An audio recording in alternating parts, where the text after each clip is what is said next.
It's time to step into the Coming Out Lounge, a cool, safe space to be true to your sexual self. With your host, Rick Clemens.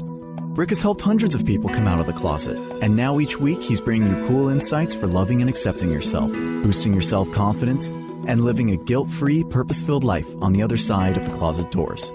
Cuddle up with yourself and get ready for heartwarming coming out stories, ideas for living authentically, and tips for being fully self-expressed. Now here's your host, Coming Out Coach Rick. Hey, closet dwellers and closet busters. It is time once again for the Coming Out Lounge. I'm Rick Clemens, your host, the guy that helps you make simple, big, bold moves in your life. Yes, I'm that coming out coach. But today we're going to talk about facing stuff and realizing you belong in the world just as you are. Because here's the thing, we all are who we are. There's no getting around it. And even if we put makeup on or we put those false smiles on, or we act as if we're just really happy, we all just kind of show up the way we are. And it's time to take some really deep looks into ourselves and embrace that we do belong in the world, being just as we are, enough in the way that we show up.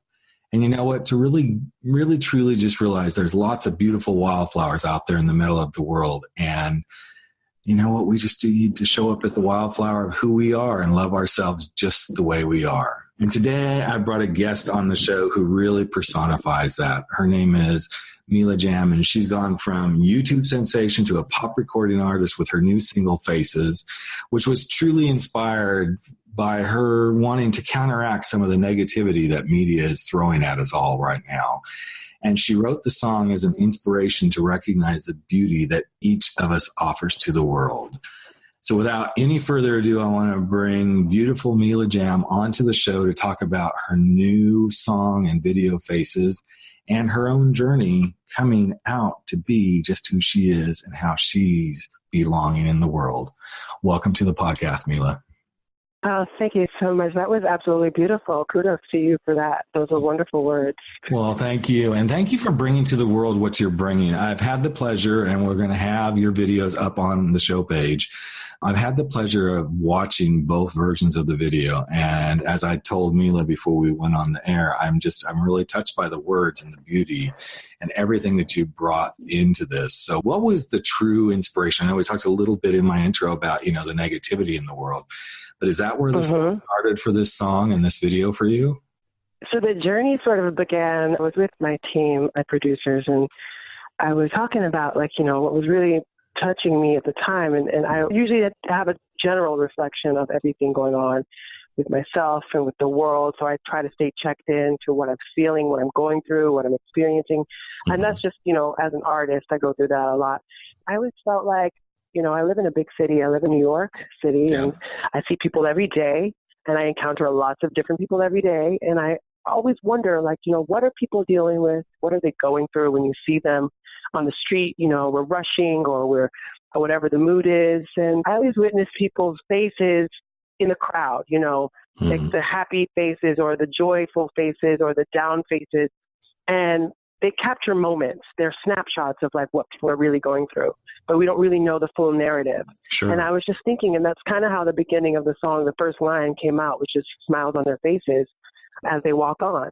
We see one viewpoint, a glimpse of everyone's lives, and we don't really know what else they're going through or what else is going on with them.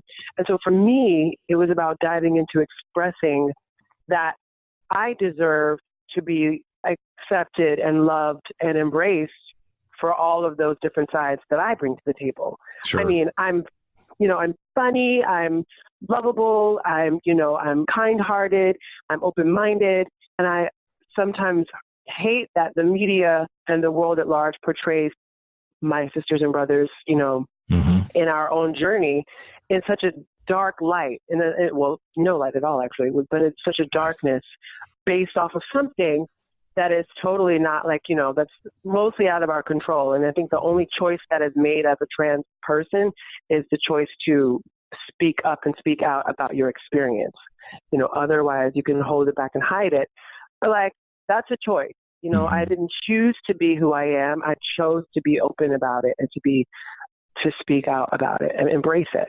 And I wrote the song so that people would feel that way about their own journey. This is a universal experience. It is not about being trans, but it reflects that as well. It's about anyone knowing that they deserve to be seen for all that they are. Mm-hmm. You know, as you were speaking, Mila, one of the things that struck me too is that not only speak out and stand up, but I think the thing that all of us really should challenge ourselves with, regardless of sexual orientation, gender identity, whatever it is to challenge ourselves to also show up, to really show up in the world. And I know that's kind of a fine message. To be present, Yeah, to be totally present, because the more we hide who we are, no matter what it is. It could be, you could say, I don't want to be in this relationship, or, oh, I really want to have a child, but my partner doesn't want to have, whatever it is that you really hide, it prevents you from being heard and seen. And you actually do a disservice to yourself in that arena. And the more we hide those pieces of ourselves,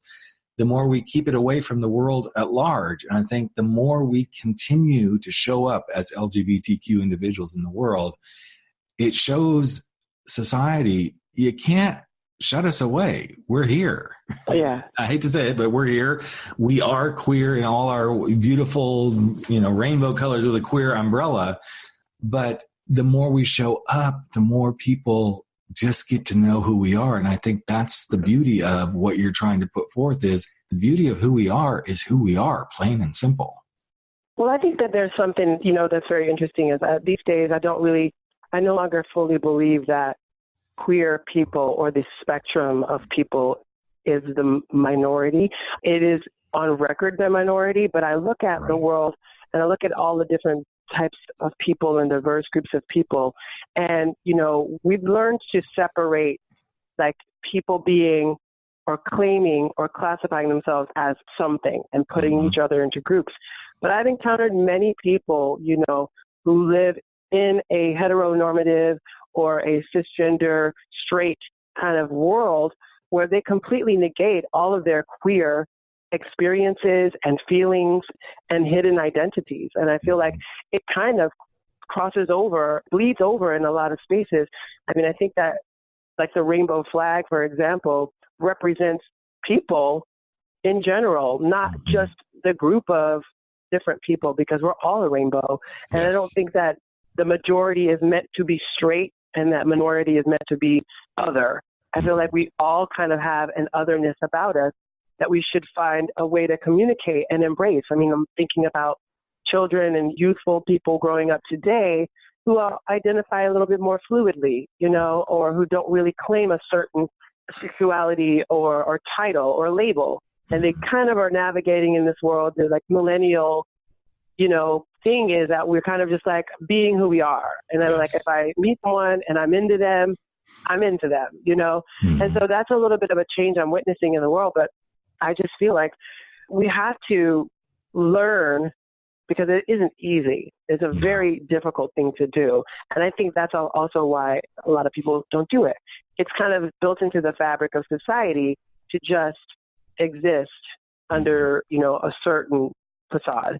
And that makes it so much, on a surface level, it makes it seem easier. You can exist under this job title or this facade and not really get to know, like, well, why do I feel this way about myself? Or do I want to express this or not?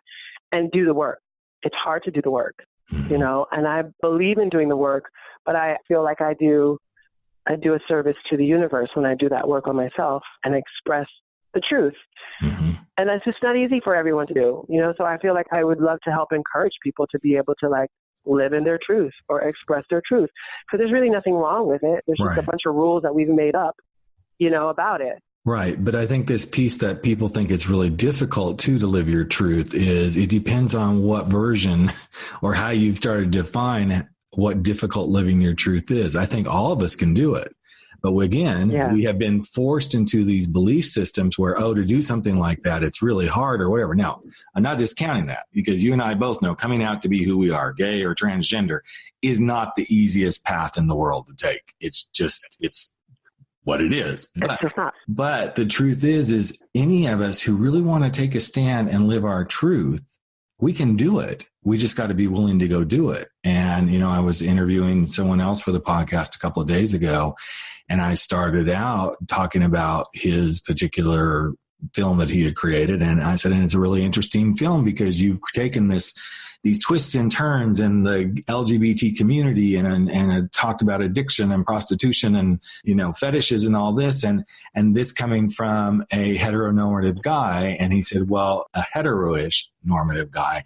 And I found that so interesting because that was starting to be his version of the truth. And we didn't go deep into it. I love that he said that was really intense. I love that he says that. Yeah. Because that says, here's part of his truth for him. And I know it's scary. I mean, and I know you will agree with this, Mila, to say, oh my God, okay, I'm going to admit this truth. But the moment you start to admit the truth is also where I believe the confidence shows up and the commitment to standing. Well, it's a surrender. It's really getting that, it's finding the guts, to surrender to that truth.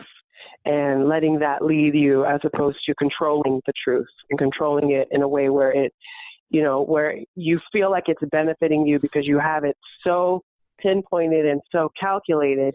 Someone like that, I have a lot of respect for someone who can, even if you identified as heteronormative or you weren't queer, that you questioned, what does that mean for yourself and what does that mean for your experience?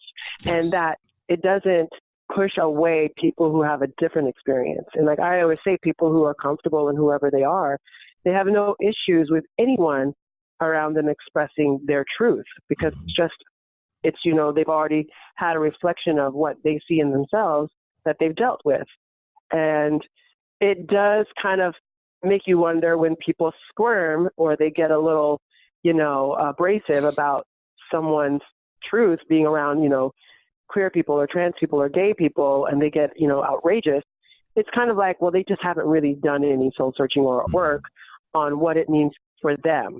And that's when I have a problem, because the problem isn't me or you. The problem is their perception of me or you. But you hit the nail on the head. They haven't done the work to go explore what that means for them. And I will be the first to admit, and people who listen to the podcast have heard me talk a little bit about this in the past, but when I first started speaking on PFLAG panels alongside, my fellow lesbians and then parents and allies, but it was my first real exposure to being alongside someone of our transgender community. It was a real adjustment for me. And I knew it wasn't about sexual orientation. That's a piece of it. Yeah. I had to wrap my head around, even as a gay man, and because I came from a world where I was playing heteronormative, literally playing. I know now that's what it was. It was a role.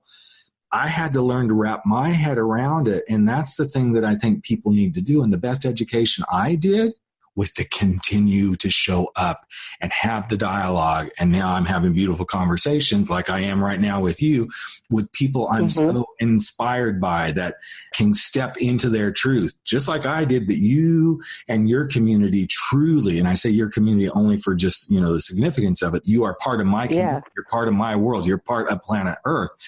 But the steps you all have to endure to be a part of this fabric of society are so, so, so deep and steep that I oftentimes it breaks my heart to watch what happens in so many places in the world just because somebody is not educated, plain and simple. Yeah, of course. I've always been a soul searcher. I grew up thinking about, questioning a lot of different things. And I came from, a southern town, in Georgia, and I was raised Southern Baptist, and I went to church every Sunday, and I sang in the choir, and I don't think that any of that experience was for naught. I don't think it was for nothing, but it definitely helped me realize, like, why. It helped me figure out the reasons why I questioned things or wanted to seek some different truth from what it was at that age. Like, it helped me, looking back on it now, to find answers. In the time when I was young, when I was uncertain of who I was and what was going on with me, I didn't get it, but I was just following the fold. I was doing what I was supposed to do. I was doing what I was told to do. And I always kind of felt like I did that in a very good way, in a very efficient way, where, like, I wasn't the kind of kid that retaliated. I wasn't a rebel. I was always myself with caution. And I would just exist in this middle space of let me play the game, but then also not do too many things to make it really difficult for people to understand my truth if and when I get to it. And, I kind of kept to myself in a lot of ways. I didn't really date, in high school and growing up. I stayed very focused. And honestly, the arts is really what fueled my identity and safety in the world. Like I could check out a little bit by being immersed in my art.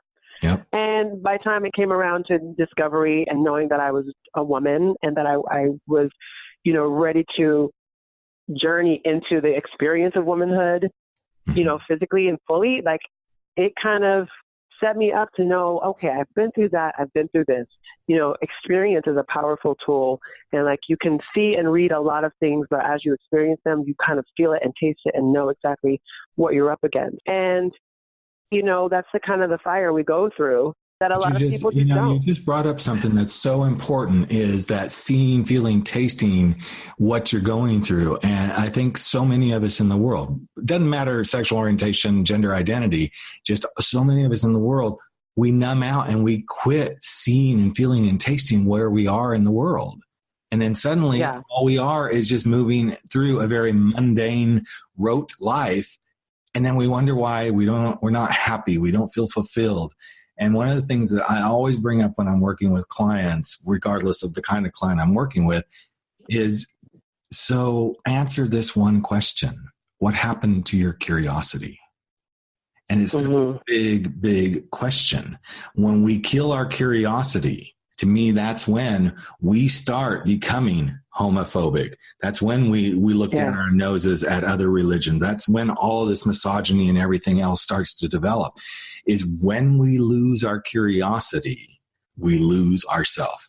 My opinion. But I really think that's a great point. I love what you just said, but I really think that a lot of the misogyny and the phobia that's going on in the world right now is just a testament to the fear of being wrong.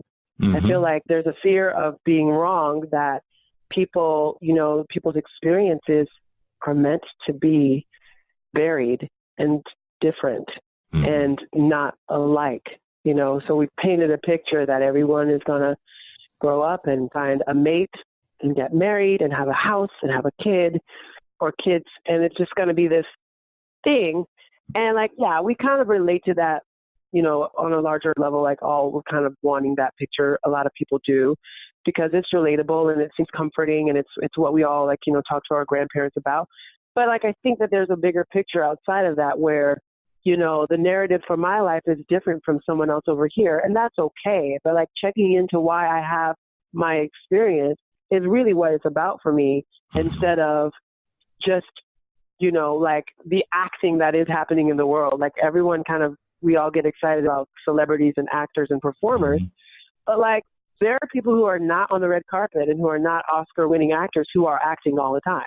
Yes. And so it's just, if you're going to act the way that you're acting in your role, why can't I express my choices and actions in where I've found, clarity, or, even if it's just comfort in my role, because, we all have roles that we're playing, and it's beautiful when you can be cool with that. Any guy that I've ever met, on a dating front, any guy that I've ever met that said to me, I enjoy talking to you, it's just not what I'm looking for, I had the utmost respect for, because you can look at me subjectively. You can look at me in a way where it's I respect you, no disrespect, not what I'm looking for. I do that with guys myself. If I'm interested in looking at, and I look at them and I go, you know what? Thank you for entertaining the idea, but I'm just not interested in you. And I just let you know. And that's respect. That's not disgust or hate or malice. There's no need for any of that, unless someone's getting you. No, and one of the things that came up a few days ago in a conversation I was having was, when did we lose honesty without hate? you can be honest about something without bringing the element of hate into it. I can say that I honestly don't. Disagreeing doesn't have to mean that I'm hating. Right. I can honestly say I don't agree with any of the evangelical Christian stuff or any of that sort of stuff, but that doesn't mean I have to hate them. It's just, I don't agree. And I'm going to honestly tell somebody that, I don't agree with white supremacy either, but I'm not going to say I hate you. It's just, I don't agree with it. But, until you do something, I don't agree with it. I don't agree with any of that happening. That I'm going to have a hard time being hateful because I know I'm in one of those marginalized communities too. And I know what I breed is what I'll get back in return. Doesn't mean I agree with any of them. It's just, I try really hard to go that direction, and it's tough, but it's one of those things I think too, that if we could all learn that, this world would be such a different place, and there'd be so much more acceptance of, okay, let's just understand you're not my cup of tea, your life, I think, how you live it. Agree. Yeah, I think that a lot of the acceptance comes when you take a risk. I think that I like to say this risk because I remember, and I usually speak about her when I do interviews, but like my good best girlfriend, Laverne Cox, like the things that she's done before she was famous to the world as one of my closest friends, was inspired me to really embrace my own truth. And she was someone that I could confide in, and showed me how, stepping out on that was going to open me to a world of self-realization that it took time to get to, but that I had basically been avoiding. And the reward is after you sort of take that risk, that dive, you do discover a whole new world. I think that you discover a whole new level of consciousness. Yes. And I'm finding it hard now because I keep trying to grow and expand in my consciousness that people kind of fall back behind me. And it's not to say that I'm better than anyone, but they don't get where I'm coming from because I've decided to brush off certain levels of perception and misogyny and hate and all those things, and I open and expand. And I want to see that in the male community that is attracted to female energy, to women, to trans women, to cisgender women. Mm-hmm. My girlfriends and I, we talk about this all the time. There are, more men than I could ever count that are actually very fond of trans women, but are not open about it and don't talk about it and wouldn't share it with their friends or family. Right. But it would be so, I wonder what that would be like to have them fully present in a world where they're not ashamed the women that they're interested in. What would it be like for anyone to be fully present in the world without shame? That's you just dropped a huge value. I guess that's nirvana. Is that the awakening? Yeah, is that exactly. The avatar? I want to go back to this thing where you talked about, as you develop and go deeper into your own personal development, your own levels of consciousness, and finding it harder at times to find people that you can, relate with. I think that's it's part of the journey. And one of my teachers said, you will always find that the higher the spiral up, the harder it is to find those to spiral with. And I thought that was a really powerful statement. And again, that is powerful. It's not about being better. It's the more you allow your consciousness to keep spiraling towards that peak where you can let go of judgment, where you can let the present be the present and know that everything is happening for you, not against you. It's hard to be in the energy of those who haven't gotten there yet. And it's so interesting to work when I'm doing some work with couples where one part of the couple is spiraling and they're spiraling up and they're really getting this. And the other one is still hanging back, and you're trying to balance this energy between the two of them, help them balance the energy between the two of them. And the one's just not going to catch up. And it can get very frustrating for the one that is spiraling up until you say, just remember, as you spiral up, it's going to be harder to find those that are spiraling with you, but that's okay. You will find them. They will continue to be. It'll take more and more time to find those that are in the same spiral as you are. I absolutely love that you just said that. I think that this conversation for me has been summed up in spiraling up. I think that was brilliant.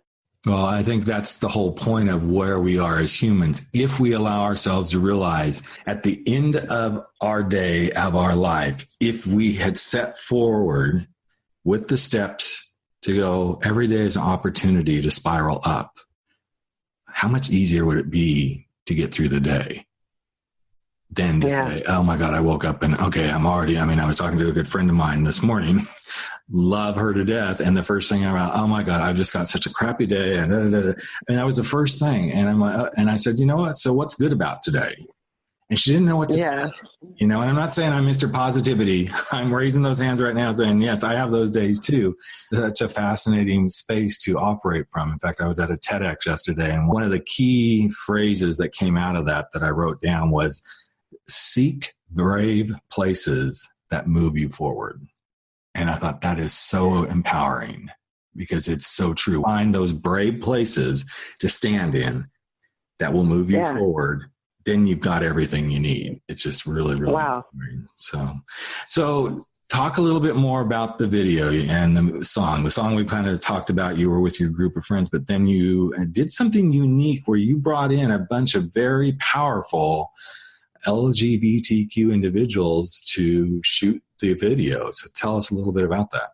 So after, recording the song, we were discussing things. So I now, can say that there are 2 videos, but the first video that everyone knows has the cameos in it. And I reached out to every single person in the video that's involved in it. They're all friends of mine. And I thought, this would really touch people. It would hit home for people that they could see the expressions of diversity, not only of the community, but like of everyone. And I did something where I start the video off with my sisters who are trans women. I wanted them to be at the forefront. And I did that because we closely understand each other's experience, and our experience is at this place in the world where people are starting to know about it more. They're talking about us more, that we're on the radar.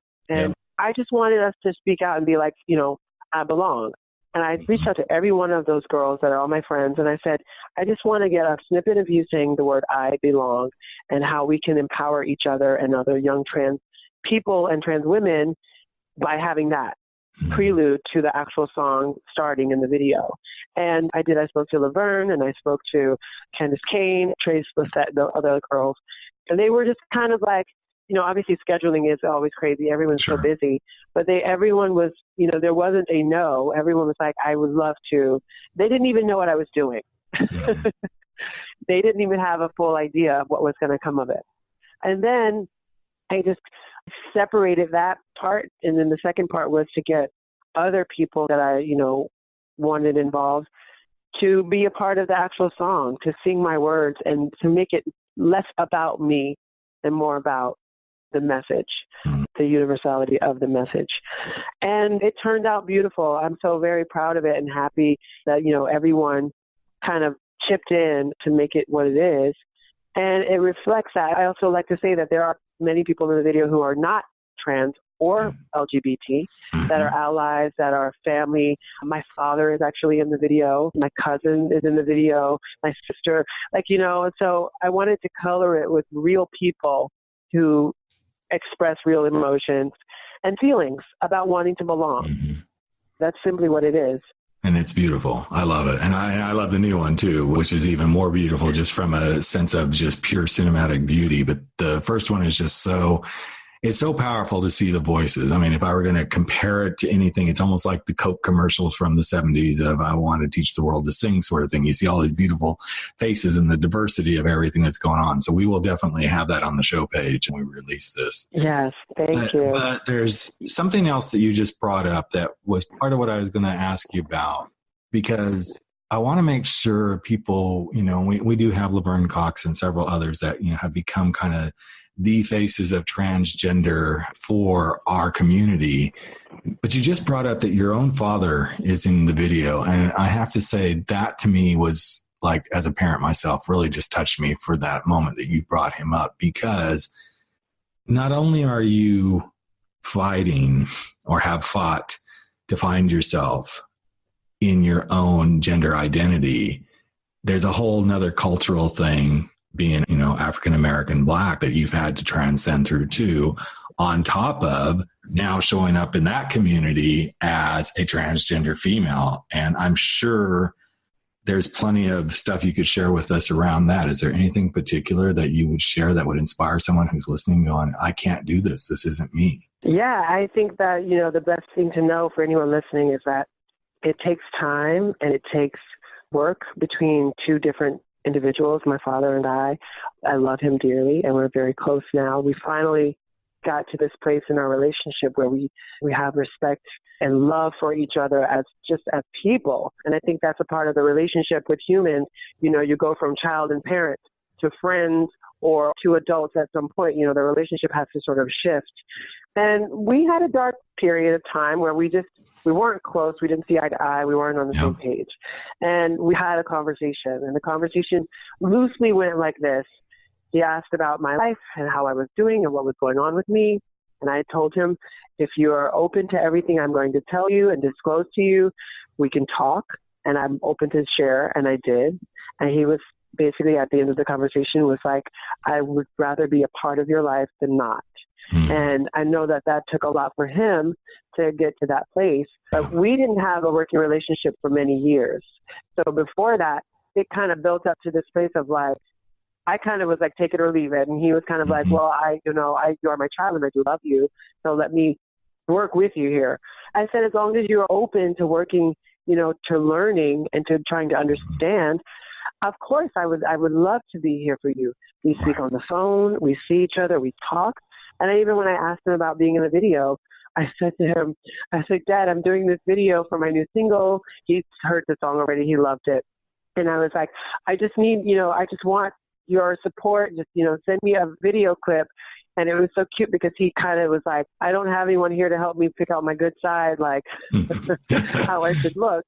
And it was cute. And like he sent me the clip and I'm just over the moon that we have, we've been able to start back at one and we can actually like coexist as like, parent and child and like father and daughter. And like, it's great. He's very supportive. I have a very supportive family.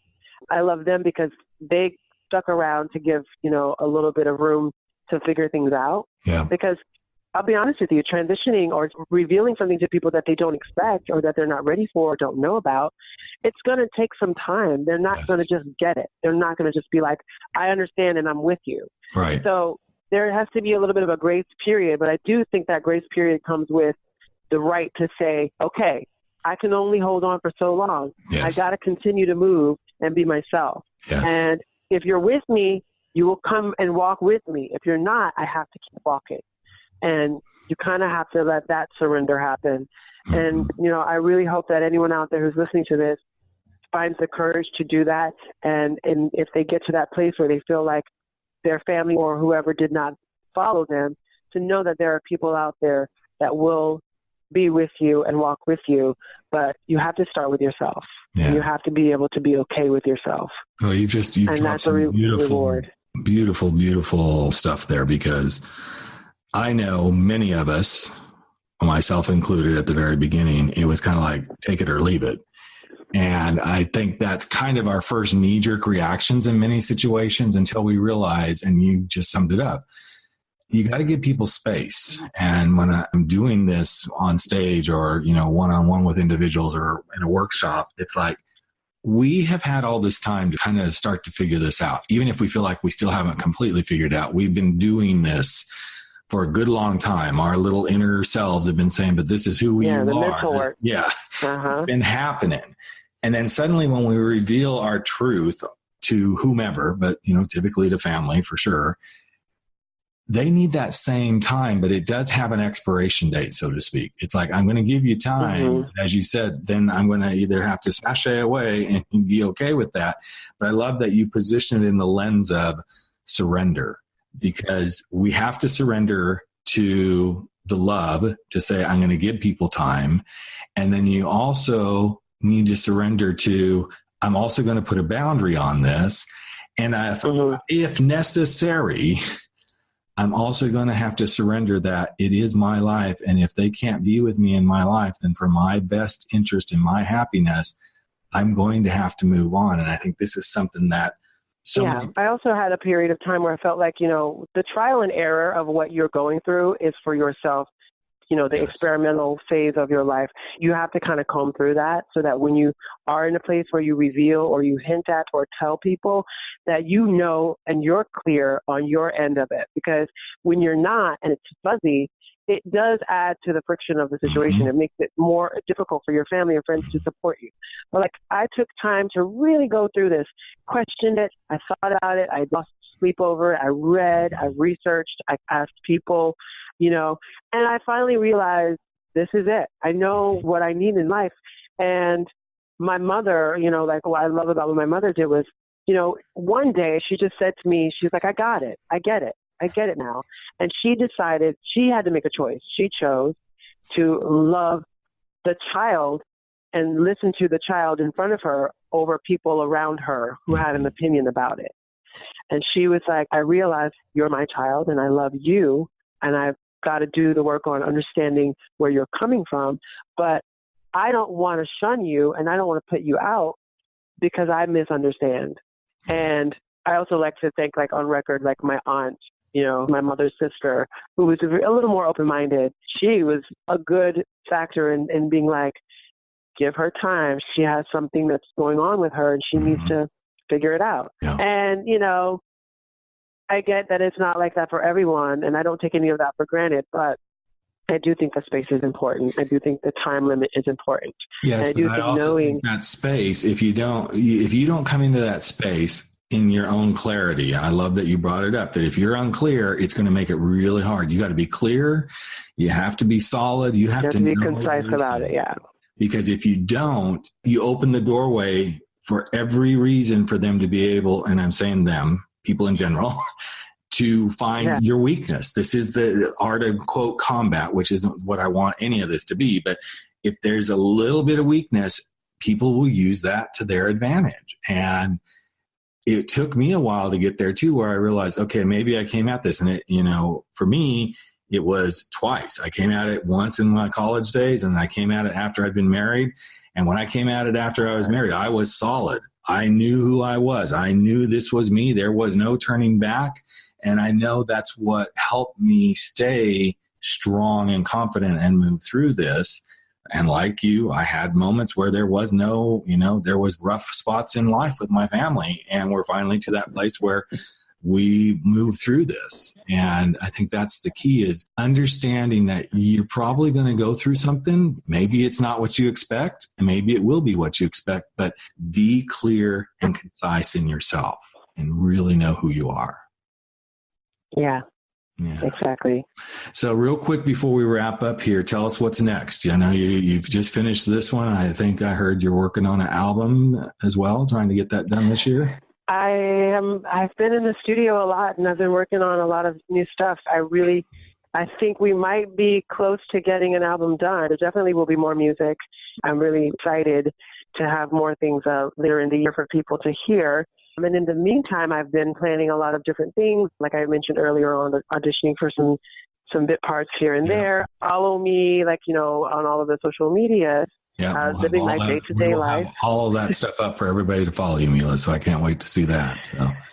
Yeah, and and trying to, I consider myself somewhat an artivist, where I'm not doing trench work activism specifically, but I like to speak from a place of experience, and I like to speak from my heart about what I've gone through and how it relates to other people in the community and outside of the community. And I like to also express through music. I'm an entertainer, and I love to perform, and I love to sing. And, I think my stuff is always about music with a message. Mm-hmm. And I have a release party coming up for the Single Faces. It'll be in New York City, if anyone is out here in New York City, on April 21st. Awesome. And it's going to be in Midtown at this place called Rise Bar at 11:30. Great. And I will be performing then.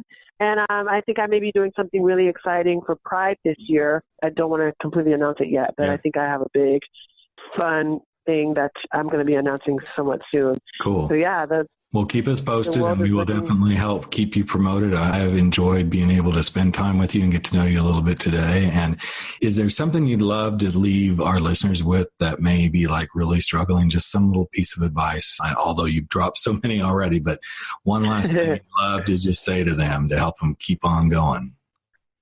I just say be gentle with yourself. It's really hard, but it's something that I practice. I don't always get it right either, but we have to be gentle with ourselves. We can beat ourselves up, especially when we have, an LGBTQ experience and we have a standard that we hold ourselves up to. When you can find moments to be gentle with yourself, to forgive yourself, and to say that it's okay, or I'm okay, and it's okay for me to not be X, Y, and Z in this space and just exist, that will change your life. That will change your life. So just be gentle with yourself. And I can't think of a better way to wrap it up. It's such a simple message, but it's such a bold move to be gentle with yourself.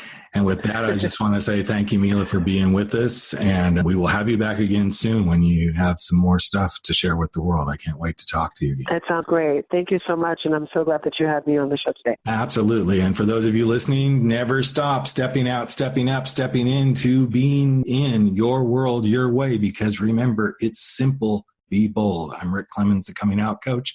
And we will catch you in just a few days, everyone. Have a great rest of your week. Take care. Hey, Closet Dwellers and Coming Out Lounge listeners, I wanted to ask you a question. If you could take stress out of your journey, be more content in who you are, and find ways to do some of the most difficult things that you need to do as you come through the closet doors, would you do it?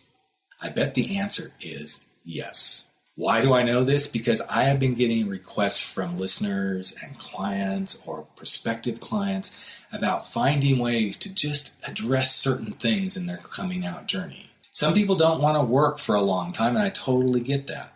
And that's why I've designed some brand new coming out coaching one-on-one sessions. These are very focused, topic-specific sessions. For example, maybe you're looking at coming out midlife and how do you do it? Could be that you're already out, but you're not completely out and you want to talk about how do I do this and come out at work. Could be that you're having trouble even accepting yourself as a gay person. And might there be a possibility that you're really struggling with your sexuality and your religion? Depending on what you're looking for, I've designed 9 powerful, highly focused one-on-one laser coaching sessions that you can choose from. Each session goes for 90 minutes. We stay specifically focused on the topic at hand. And each of these sessions also includes a copy of my book, Frankly, My Dear, I'm Gay. So now that you've heard about this, how would you like to go check them out? Well, here's how you do this. Go to thecomingoutcoach.com. On that page, you can scroll down. You'll see stuff for the book and for some other offerings, but then you'll see one-on-one coaching sessions. Click on that button, and it will take you to a page that describes each of the 9 offerings that I have. If you happen to be listening to the podcast right now, just look over to the right-hand side of the show page, and you'll see one-on-one coaching sessions right there. Again, just click on that button and go check out these new offerings. So, what do you think? Isn't it about time that you stepped out, you stepped up, and you stepped into resolving whatever the biggest issue is in your coming out journey? I'm Rick Clemens, the Coming Out Coach, and I can't wait to work with you one-on-one. You've just experienced the Coming Out Lounge. Go online to www.comingoutlounge.com to learn more, and tune in again next week for more stories and tips for being true to yourself.